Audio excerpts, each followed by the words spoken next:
Сайн байцгаана уу? Медокийн маань шинэ дугаар та бүхэндээ хүргэж байна. За энэ бол энэ оны анхны шинэ дугаар байгаа. За ажил дээр, амьдрал дээр бас нэлээд асуудлууд гарч ирээд ингээд дугаар маань төр зүр завсралсан. За гэхдээ бол одоо энэ эх хондоо бас ингээ үргэлжлээд 7 хоног тутамдаа эрүүл мэндийн мэдээлэл өгөөд явнаа гэж төлөвлөж байгаа. За тэгээ бүгдэнд нь оройтсон ч гэсэн шинэ оны мэнд хүргэе. Бүгдээрээ шинэ ондоо ямар нэгэн шинэ зорилготойгоор одоо ажиллаж амьдарч байгаа хаа гэж найдаж байна. За миний хувьд ч гэсэндээ Medtoco илүү хөрвжүүлээд хүмүүст хүрэх тал дээр илүү анхаарч ажилланаа гэж ингэж бодож байгаа. За өмнөх дугаар дээр хэлсэнчлэн энэ удаагийн дугаараараа ямар нэгэн өвчин эмгэг бол ярихгүй. За хамгийн ихний одоо дугаараас ахуулаад үтсэн хүмүүс маань мэдж байгаа. Би ер нь бол яг нөхөн үржих өргөдлийн чиглэлээр илүү дагнаж ажилладаг. За эмч, дээрэс нь эмбриологч мэргэжилтэй. Өөрөөр хэлэх юм бол одоо эрэгтэй эмэгтэй хүний эстэй лабораторид ингэж ажилладаг, тэднийг уулзуулдаг, ургуулдаг, хөлдөөдөг, гисгээдэг, суулгадаг ийм ажил хийдэг байсан гэсэн үг.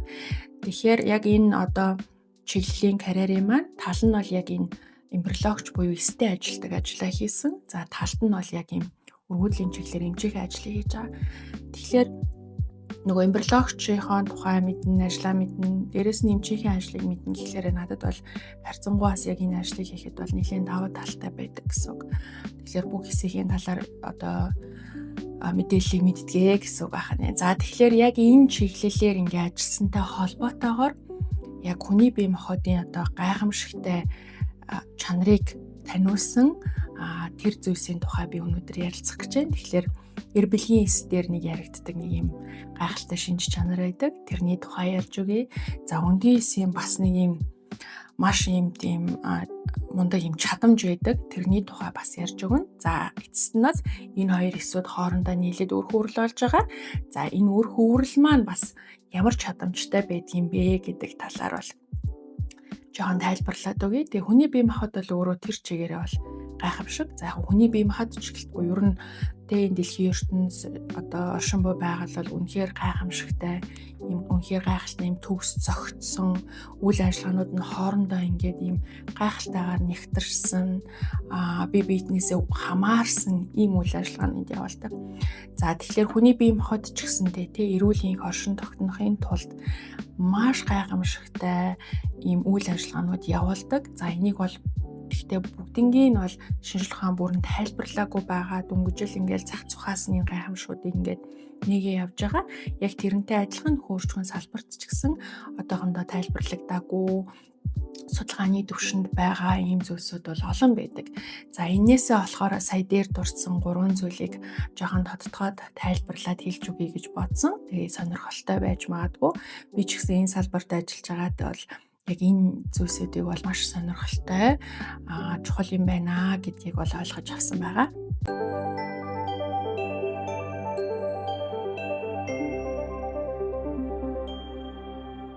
За ингээд эхний сэдв рүүгээ оръё. За энэ бол маш сонирхолтой сэдв байгаа. Та дөрөвд нь эр бэлхийсийг үнэрлэдэг гэж сонсч ирсэн үү? Тэ? Зарим нь сонсч ирсэн байж магадгүй. Ягаад гэвэл ийм мэдээлэл сүүлийн үед бас нэлээд сошиалаар энэ төр явсан ийм мэдээлэл байгаа ахны.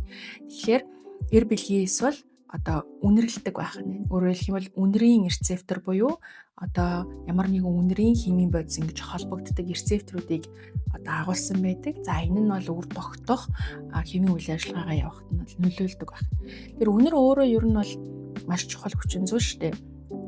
Үнэрийн тусламжтайгаар бол одоо хүмүүсийн хоорондын харилцааны асуудал яригдчихэд гэж үздэг. Жишээлбэл хүүхэд ингээд төрхөөс ахуулаад ээжийн одоо цээж ингээд сугны үнэрийг бол мэдэрдэг гэж үздэг байх нь.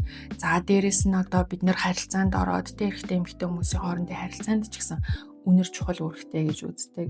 За тэр байтугай эрэгтэй хүмүүс одоо эмэгтэй хүний одоос ялгардаг тодорхой үнэрийг ингээд үнэртээд яг тэр эмэгтэй овуляц болж байгаа үеийг бас овуляц буюу үндгээс боловсроод фолликул хагарч байгаа үеийг бас тодорхойлж болдог гэж үздэг. Тэгэхээр үнэр бол өөрөө маш юм одоо хүний бие махбодын физиологийн үйл ажиллагаанд ч тэр нийгмийн үйл ажиллагаанд ч тэр маш чухал юм үүрэгтэй зүйл байдаг. За тэгэхээр ер нь бол үнэр гэдэг маань ингээд химийн бодисуудын одоо нийтлэл ахгүй юу? Өөрөөр хэлэх юм бол ямар нэгэн үнэр ялгарна гэдэг нь ямар нэгэн химийн бодис ялгарч байна гэсэн үг. Тэр химийн бодисыг нэг рецептор хүлээж аваад одоо үйл ажиллагаа нь ингээд цаашаа явагдаад мэдрэлийн эсүүдээр дамжаад тэг хүм үнэрийг мэдэрдэг гэсэн үг байна. За тэгэхээр уламжлалт ойлголтоор бол үнэрийг бол ялгадаг гол хэрэгт нь хамар ахгүй юу? Хамрын хүндид маш олон тийм үнэрийн рецептор гэдэг юм байдаг. За тэр нь тэгээд ингээд бид нарыг гадаад орчныг үнэрлэхэд тусалдаа гэж үздэг. За гэтэл одоо сүүлийн үеийн судалгаануудаар юу тогтоогдсон бэ гэхээр хүний бие махбодын 45 гаруй эдэд үнэрийн рецептор байд юм байна. Тэгээд тэр эдүүдийн үйл ажиллагаанд тэр үнэрийн рецептор оролцдог юм байна гэдэг нь бол тогтоогдсон байна. За жишээлх юм бол одоо үнэр бол ямар юунд чухал вэ гэхээр одоо янз бүрийн шарх эдгэрэлтэнд, за бидний өсний ургалтанд, булчингийн нөхөн төлжилтөнд, за одоо өөхлөлтийн зохицуулга буюу одоо өөхийн дүүсэлт тэрэнд, за цусны дараалт, зүрх судас, уушигны үйл ажиллагаанд, хоол боловсруулах үйл явцад, дархлааны үйл ажиллагаанд, за мөн нөхөн үрчхэн үйл ажиллагаанд оролцдог байна. За тэгвэл нөхөн үрчхэн үйл ажиллагаанд эрэгтэй хүнд яаж оролцдог вэ гэхээр нөгөө үнэрийн рецептор чинь төмсгөнд байдаг. Дээрээс нь төмсгнөөс ялгарч байгаа эр бэлгийн эсийн гадаргуун дээр байдаг. За ийм учраас нөхөн үрчхэн үйл ажиллагаанд тодорхой үүрэгтэйгээр оролцдог байна. За жишээлбэл ингэдэм байна л та хүн ингээд ямар нэгэн үнэр ингээд авдаг байна. За тэр үнэр бол одоо хамранд байх мэдрэлийн хүлээн авараадаар дамжаад мэдрэлийн эсэд одоо сэрэл үсгдэг байна. Тэрхүү мэдрэлийн эсүүд нь эрэгтэй хүний өнчин тархины үйл ажиллагааг нөлөөлдөг. Улмаар тэндээс ялгарах даавруудыг зохицуулдаг. За эдгээр дааврууд нь цусаар дамжаад төмсгөнд очоод эр бэлгийн эс үүсэх. За тэгээд одоо нөгөө шодой хөвчрөх, одоо бэлгийн дур хүсэл бий болох. Тэгээд бусад одоо энэ эрэгтэй хүний бэлгийн замын үйл ажиллагаануудыг ингээд зохицуулж өгч байгаа гэж үздэг. За тэгэнгүүт эр бэлгийн эс ямар үүрэгтэй вэ гэхлээр эр бэлгийн эсийн гадаргуу дээр ингээ маш олон тооны үнэрийг мэдэрдэг рецепторууд байдаг. Энэ OR гэдэг нь болохоор odorant receptor буюу яг үнэрийг одоо хүлээж авдаг тусгай рецепторууд гэсэн үг. Маш олон тооны рецепторууд агуулгадж байгаас тэгэхээр эдгээр нь бүгдээрээ энэ үнэртэй холбоотой байдаг байна. За тэгэнгүүт одоо энэ спермэн дээр байгаа үнэрийн рецепторуудад эмэгтэй хүний нөгөө фолликул гэдэг одоо үндгийсээ авсан хүртэл байгаа шүү дээ. Тэр фолликулын шингэн дэх тодорхой бодисууд эсвэл өндгийн эс маань ингээ гадуураа ийм cumulus гэдэг эсүүдээр ингээ бүрхэгдсэн одоо фолликулаасаа салдаг байна. Анзаарах нь ингээ шалтан салдаг гэсэн үг. Ингээ ийм cumulus өндгийн эсийн бүтэц гэдэг юмтайгаа хамт ингэж одоо гарч ирдэг гэсэн. За тэгвэл тэндээс ялгарч байгаа энэ тодорхой химийн бодисууд нь нөгөө эр бэлгийн эсийн рецептор дээр очиж холбогдонгуудаа татдаг гэсэн үг. Өөрөөр хэлбэл хими attraction явуулж байгаа гэсэн үг. Тэр үнэрийн рецепторууд холбогдонгууд эр бэлгийн эсийн сүүлний хөдөлгөөний чиглэл өөрчлөгдөөд тэгээд эмэгтэй эс рүүгээ буюу өндгийн эс рүүгээ ингэж чиглэсэн хөдөлгөөн давтамж ингэж хийдэг гэж үздэг. Тэгэхээр энэ бол маш гайхалтай байхгүй юу? Яг бүрэн ингээд тодорхойлогд. Одоо өөрөөр хэлбэл эр бэлгийн эс чинь бол одоо бид нар шиг юм brain тарихтай ингээд ухамсарт одоо үйл ажиллагаа явуулж чадахгүй шүү дээ. Гэсэн хатлаа тэр үнэрийн нөлөөгөөр түүний зам чиглэлийг одоо өөрчилж болдог гэсэн.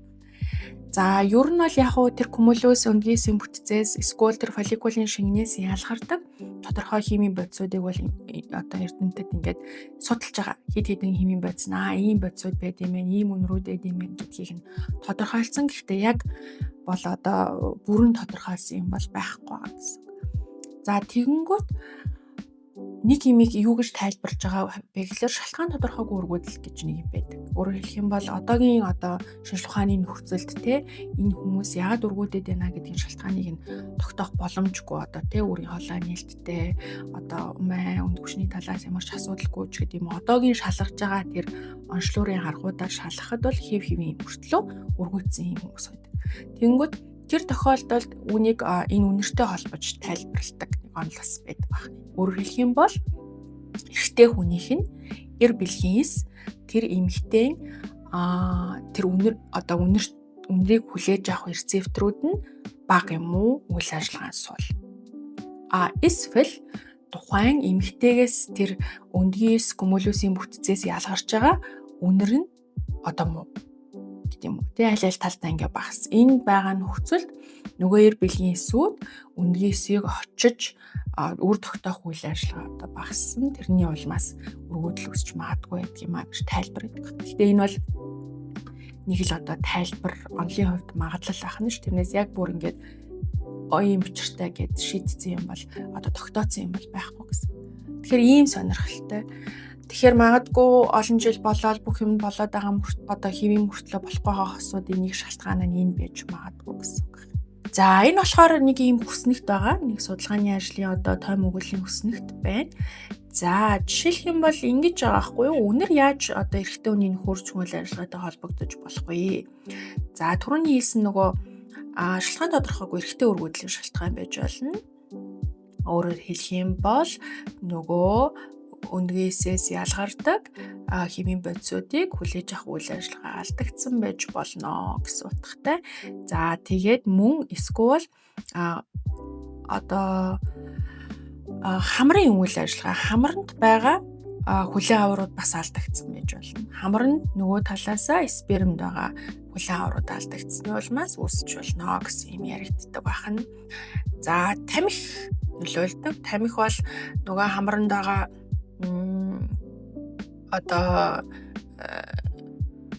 мэдрэлийн хүлээн аваруудын үйл ажиллагаанд бол нөлөөлдөг. Үнэрийн үйл ажиллагаа нөлөөлдөг. Үнэрлэх үйл ажиллагаа нь тэгээд тэрнээсээ болоод спермийн үйл ажиллагаа бол тодорхой мэдгэдэггүйс буурдаг. Тэгээд нөгөө хөвчрөх үйл ажиллагааны алдагдал үүсдэг гэж үздэг байна. За хамар нь ингээд байнга бас ийм өргөсөлтөй явдаг эрэгтэйчүүдэд бас тэрнээсээ болоод энэ бэлгийн үйл ажиллагаа нь алдагдаж болно гэж үздэг байна. Тэгэхээр энэ айгу сонирхолтой байхгүй тий? Бангийн ийм хамрын үйл ажиллагаа алдагдaltaй бол хөрч үдч нөлөөлнө гэсэн үг байна. За бас нэг сонирхолтой нь ковидын халдвар. Ковидын халдварын үед нөгөө үнэрлэх чадамж алдагддаг шүү дээ тий? За тэнгуү тэрнтэй холбоотойгоор эр бэлхийсийн нэгтрэл болон хөдөлгөөн муудаж байна гэсэн юм гарч ирсэн байна. Тэгэхээр энэ бол бас нэлээд юм сонирхолтой юм байхгүй. Яг ковидын үед бол энэ нэлээд яригдчихсэн. Гэхдээ тэр үед бол яг ийм шууд үнэртэй холбосон юм бол ярихдаггүй байсан. Гэхдээ ковидын үе өвдсөн эрэгтэйчүүдэд эр бэлгийсийн үйл ажиллагааны дээр муудсан байна гэсэн юмнууд бол маш их яригдчихсэн байна. Тэгэхээр үндсэн механизм нь энэ байж болох нь байна. За мөн Альцгеймерийн өвчний үед болохоор бас энэ үнэрлэх чадамж алдагдаад тэрнээсээ болоод ингээд сперм үүсэлт энэ төр бол багасдаг гэсэн ийм тойм юм байна. За дараагийн 2 дахь ярих сэдэв бол өндгийсийн тухай байна. За өндгийс бол өөрөө маш тийм гайхалтай нарийн бүтэцтэй. Тэгээ хүний биеийн хамгийн том эс байгаа. За өндгийс дээр нэг ийм гайхалтай чадвар байдаг. Тэр нь юу вэ гэхлээр үр тогтох үед нэг талаасаа өндгийс нэг талаасаа эр бэлгийс оролцож байгаа. За эр бэлгийн эс бол хөгжлийнхээ явцад ер нь эсийн үндсэн бүтцээ алдаад зөвхөн толгой дотор нь ийм нөгөө удмын мэдээллийг хадгалсан хромосомууд нь ингээд байждаг байна. Тэгээ ер нь бол яг үр тогтох үед тэр хромосом л биднэрт хэрэгтэй эсээс бол. За тэгэнгүүт эр бэлгийс өндгийсийн дотор оронгууд тэр хромосомыг өндгийс шалгадаг байна. Өөрөөр хэлэх юм бол хэрвээ ямар нэгэн тэр хромосомд бага хэмжээний алдаа байх юм бол тэрийг засах чадвартай. Тэрийг засаад хэмээн болгоод тэгээд цаашаага өрхөөрөл энэ төр үүсгэх боломжтой гэсэн үг байна. Тэгэхээр DNA fragmentation гэж нэрлэдэг байгаа. Өөрөөр хэлбэл эр бэлгийсийн DNA-хэд бүтцийн алдагдал бол ер нь үүсч болдог. За хамгийн том шалтгаан бол ер нь гадаад орчны нөлөө маш их нөлөөтэй байдаг. За тэр тусмаа тамхи, орчны агаарын бохирдол гэсэн юмнууд бол нөлөөтэй байдаг. За өөр бусад бие махбодын эмгэгүүд, өнхөрч эмгэгүүд бол бас мэдээж нөлөөлж болно. За тэгэнгүүт тэр DNA fragmentation ямар аюултай юм бэ гэхлээр тийм эсээр үр тогтолт явагдчихаар нөгөө үр хөөрөл үүсэх, бэхлэгдэх, цаашаа амжилттай хүүхэд том болох тэр одоо магадлалыг бууруулдаг. Өсөлтгүй жирэмсэн зулбалтын эрсдэл ихсэгдэг байна. Тэгэхээр олон дахин зулбаад байгаа эмэгтэйчүүдэд магадгүй эр билгийсийн шалтгаантай байж болдог гэсэн үг байна. За тэгэхээр тэрийг өндгийс тодорхой хэмжээнд засах чадвартай байдаг. Мундаг байгаа ч тий. За тэгэхээр бага хэмжээний гэмтлийг бол засаад асуудалгүй болгоод тэгээд цаашаагаа явчихдаг гэсэн үг. За энэ чадамж юунаас хамаарах вэ гэхээр өндгийсийн одоо наснаас. Өөрөөр хэлбэл эмэгтэй хүний нас одоо дээшээгээ явах тусмаа тэр өндгийсүүдийн тэр алдааг засах чадвар буурна гэсэн үг. Тэгэхээр өмнө нь бол одоо жишээлбэл залуу өндгийс одоо юу гэдгийг 40-оос дээш насны хүний өндгийс байлаа гэж бодоход тэр эсүүд бол одоо тэр алдаануудыг том алдаанууд байсан ч гэсэндээ засаж явчих нь энд бол тэгээ засаж чадахгүй цаашаа яваад тэрнээсээ болоод нөгөө өөрхөн үрэл жирэмслэх магадлал нь дагаад буурчдаг гэсэн үг. За дээрэс нь мэдээж спермийн гэмтлийн зэрэг хамаарна. Хэрвээ сперм одоо тэр байгаа ДНК фрагменташн хэтэрхий их бох юм бол мэдээж өндгийс тэр том гэмтлийг бол засаж чадахгүй. Тэгэхээр эр бэлгийн эсийн одоо чанар маш чухал болчиход байгаа. Нэг талаасаа эр бэлгийн эсийн чанар чухал, ДНК фрагменташн бага байх нь чухал, нөгөө талаасаа өндгийн эсийн чанар чухал. За ийм одоо гайхалтай юм чадвартай байдгаа. Энэ бол яг одоо юу гэдгийг би энэ чиглэлээр ажиллаад мэдэж авахд бол надад маш юм гайхалтай санагдчихсэн тий. Ямар ийм одоо юу гэдгийг байгаль ямар ийм гайхалтай ийм чадвартай юм бэ? Тэрийг хүртэл ингээд жижиг хэмжээний гэмтлийг хүртэл ингээд зохицуулаад засаад явах ийм чадамжийг биднэрт бас олгосон байна гэсэн. Тэгэхээр бол ер нь маш гайхалтай ийм зохицуулга гэж миний хувьд боддог. За тэгээд дээрэс нь өндгийс маань таад бас сонсон бол сүүлийн үед яваад л байсан. Одоо эр бэлгийсийг сонгох чадвартай байдаг. Өөрөөр хэлэх юм бол аль эр бэлгийсээр үр тогтолт хийх үү гэдгээ өөрөө сонгодгоо гэсэн юм бас яригадаад байсан. Тэр яригддаг тийм одоо өндгийсийн сонголт хийх механизмын тухай бол юм ярьдаг. Яг ер нь бол эмэгтэй хүний одоо өтрээ умаа үзүүнээс ахуулаад тэр чигээр орчин бол эр бэлгийсийн хувьд бол маш том шалгуурууд байдаг. Жишээлх юм бол өтрийн дур тавилаа гэж бодоход эр бэлгийсүүд умаа үзүүгээр дамжаад цаашаа явах хэрэгтэй. Гэтэл тэр умаа үзүүн дээр бол маш том юм одоо юу гэдгийг шилэн сонголт хийх механизм тэнд явагдчихэдэг. Тэнд эр бэлгийсийн ихэнх хэсүүд тэнд бол нэвтэрч чадахгүй үлддэг. Тэр тусмаа одоо анатомийн хувьд бол алдаатай, эсвэл генетикийн хувьд бол алдаатай, одоо хромосомын хувьд алдаатай байгаа хэсүүд хөвчлэн тэнд бол одоо ингээд одоо юу гэж хэлэх вэ? Хоригдоод үлддэг гэсэн үг. Тэнд ийм сонголт явагддаг гэсэн. Тэрийг давсан харьцангуй эрүүл хэсүүд нь дээшээ ингэ явдаг. За тэгэнгүүт дээшээ явангууд чинь дахиад нэг хөрчгөн эрхтнүүдийн одоо ялгардаг тэр шингэнүүд тэрнтэй холбоотойгоор эр бэлгийс capacitation буюу одоо чадамжчих энэ төр гэсэн тийм процессыг хүртэл ингэ явдаг. Тэгэхээр ер нь бол анатомийнхоо онцлогоос ч тэр за дээрэс нь өндгийн эсийн өөрийнх нь тэр үйл ажиллагаагаар ч тэр ер нь бол эр бэлгийг сонгон шалгаруулж бас үр тогтоолтонд оролцуулдаг байна. Тэгэхээр энэ бол бас л гайхалтай юм үйл явц аа. Тэгэхээр нөгөө хүн бий болохын тулд нөгөө нэг зүүн дээр мянган будаасахад нэг нь одоо тогтдгоо гэд ярьдаг шүү дээ. Ер нь бол тэр бол маш зөв зөвлөл, маш үнэн зөвлөл байдаг. Яг бид нэр хүн бий болохын тулд ийм олон нарийн, адармаатай, түүхтэй, шалгууртай, сонголттой замуудыг туулж иж бид нэр хүн болдгоо гэсэн. Маш нарийн үйл явц явагддаг. Мэдээж энийг ингээл тайлбарлах гал шинжлэх ухаан судлалаа. Гэхдээ яг хүний бие махбодын дотор явдаг үйл явц учраас түүхтэй. Гэхдээ ингээл баг нууцыг нь тайлсаар л байна. За 3 дахь нэг ийм гайхалтай зүйл нь юу вэ гэхлээр үр хөөрлийн тухай ярина. За үр хөөрл сайхныг хүртэл бол яг нөгөө умайг хөндийдөө бэхлэхдэг үйл явц яг нарийн толдорхой бас юм тайлагдаагүй байсан байхгүй. Тэгсэн чинь саяхан Испаний эрдэмтэд ийм хиймэл умайг орлуулах ийм 3D ийм материал гаргаад за тэрэн дээрээ одоо донорын буюу одоо шинжлэх ухаанд хандвилсан үр хөврлийг ингээд бэхлэгдэж байгаа процессыг видеогоор буулгаж чадсан байна. За тэгэхээр өмнө нь бол яг юу гэж ойлгодог байсан бэ гэхээр мэдээж яг одоо үр хөврөл ингээ бэхлэгдэхдээ тодорхой юм үе шатуудыг бол дамждаг. Одоо тэр эндометрийг салстыг ингээд тодорхой хэмжээгээр одоо бүтцийг нь хайлуулдаг, интерпретис ялгаруулад тэгээд тэн дээрээ ингээ бэхлэгдээд тэгээд цаашаахаа ингээ хөгждгөө гэсэн юм мэдээж бол ерөнхий юм тойм зурглал бол гарсан байсан. Гэтэл энэ одоо видеогоор бид нар юуг харж болсон бэ гэхээр маш их хүч гаргад юм байна үр хөврөл бэхлэхийн тулд гэдгийг ойлгосон. Өөрөөр хэлэх юм бол зүгээр ч нэг ингээд итгэхгүй юм үйл ажиллагаа биш тий.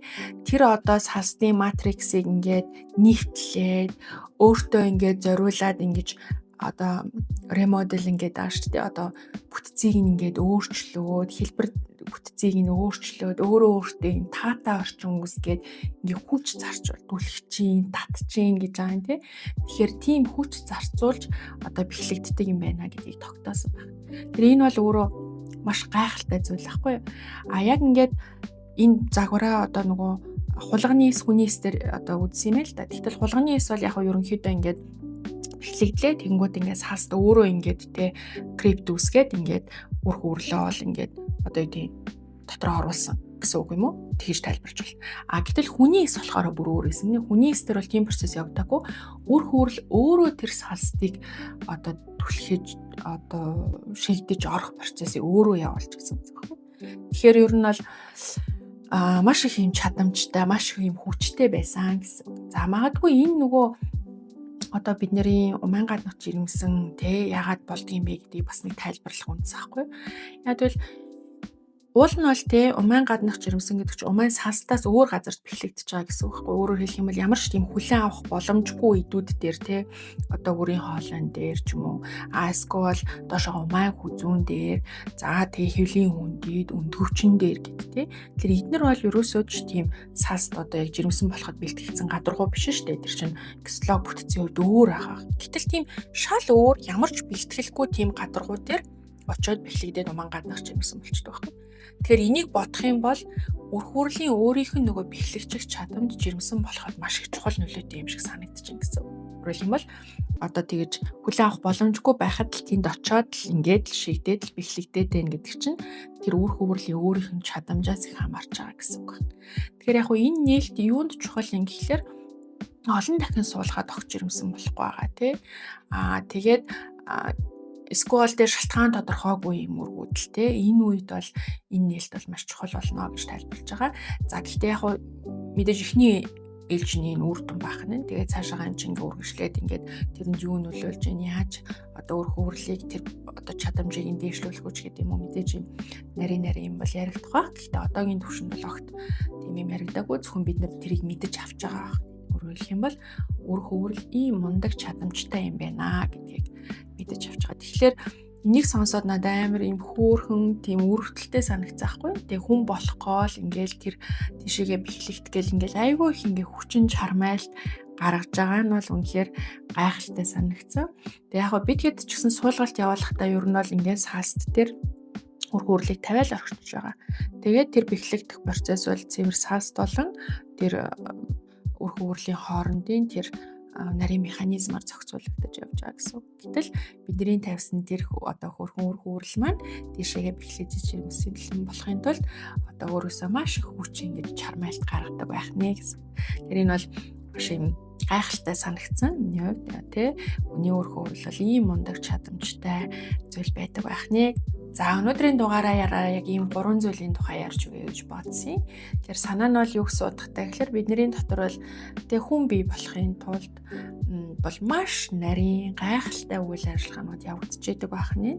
Тэгээ одоохондоо бүгднийг нь бол тайлбарлааг байгаа. Гэхдээ шинжлэх ухаан хөгжөөл судлаад явж байгаа гэсэн үг байна. Тэгэхээр бид нар одоогийн түвшинд бол яг шинжлэх ухааны хөгжлийн түвшинд яаж одоо жирэмсэн болох уу, яаж өргөдлийг шийдэх үү гэдгийг бол хамгийн сүүлийн техник технологиг бол Монголд маш хоцролгүйгээр хэрэглээ явж байгаа. Ер нь яг бид нар бас орнууд руу ингээл туршиж судлах гэж явна. За тэгээд дээрэс нь олон улсын хурлуудад бас их оролцсон тий. За тэгэхэд бол одоо бид тэр хүмүүсийн хэлж байгаа, ярьж байгаа, ажиллаж байгаа түвшингөөс бол Монгол бол ерөөсөө хоцроогүй байгаа. Харьцангуйгээр ер нь бол үргүүдлийн салбар, үршилжүүлэн суулгах салбар бол тунд ажгүй одоо хөгжилтэй явж байгаа гэж хэлж болно. Ерөөсөө тэндээс бол хоцрох, буруудах одоо юм бол ерөөсөө байхгүй. Яг л ижлэх нь л үр дүнтэй. Магадгүй зарим үр дүнгууд нь илүү байгаа гэдгийг бол баталгаатай хэлж чадна. Тэр иймэрхүү байдлаар бол хөгжиж явж байгаа ахны. За ингээд дараагийн дугааруудаар бол мэдээж аль болохоор 7 хоног тутамдаа мэдээлэл оруулахыг хичээгээд явах болно. За тэгээ аль болохоор бас Instagram-наар ирж байгаа хүсэлтүүдэд ч гэсэн аль болохоор хариу өгөхийг бодно. Гэхдээ юм чинь бас одоо бүтэн цагаар эмчээхийн дээрээс нь бас байгууллагуудаа тодорхой юм үйл ажиллагааг хариуцаад явдаг. За тийм учраас жоохон завгүй байдаг. Гэхдээ боломжоор аль болохоор түргэн хариу өгөхийг бодно гэдгийг амлаж байна. За тэгээд эргээд уулзахад сайхан байлаа. Дараагийн дугаар хүртэл баяртай.